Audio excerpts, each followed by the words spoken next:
Kain tayo!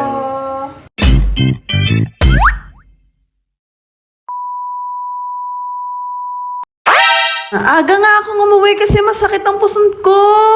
Tinaimingan nga ng puson ko ang pag-ulan. Sarap nga umuwi kapag umuulan. May kasabay nga akong buntis at sabi niya, videohan ko siya. Maganda naman ako dyan. What?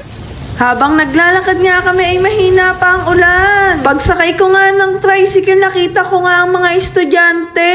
Nakakaawa nga mga estudyante kapag umuulan. May nakita nga akong batang basang-basa ng ulan. Habang nasa biyahe nga ako, ay basang-basa na rin ako. Hindi na nga ako sumabay sa aking sugar daddy. Kasi mababasa ako. Rin pala, nabasa ako.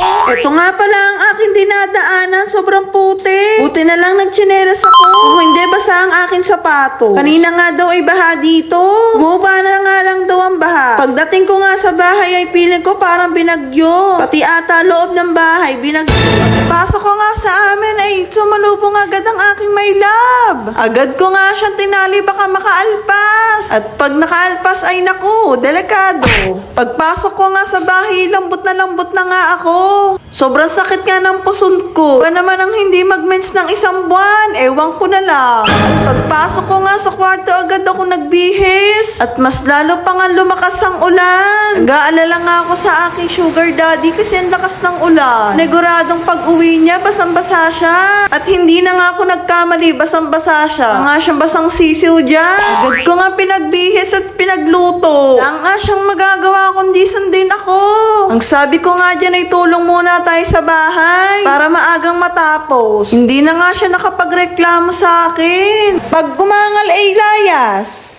Tinola nga pala ang inulam namin. Masarap kasing humigop ng sabaw kapag umuulan. Sabi ko nga sa kanya, diyan ka muna. Hindi na nga ako mapakali sa sobrang sakit ng puson ko. Ilang position na ang ginawa ko, sobrang sakit talaga. At pagtapos ko nga mag-exhibition ay magre-ready na ako ng kakainin namin. Naghain na nga ako dahil gutom na daw ang aking sugar daddy. Agad na nga ako nagmadaling maghain para makakain na nga agad kami. Wag nga po natin kakalimutan magdasal bago kumain. Sabi na rin, wala siyang binigay ng special treatment sa mga ralista dahil siya mismo ay kasabi ng INC.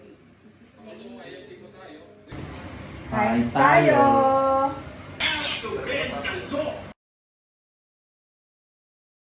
Hindi nga ako makapaniwala na ubos ko yung kanin ko. Malakas talaga akong kumain. Tapos na nga yung sugar daddy ko, ako hindi pa. Naubos ko na nga ang aking pagkain. Minom na nga rin ako ng tubig para mas lalo akong mabus.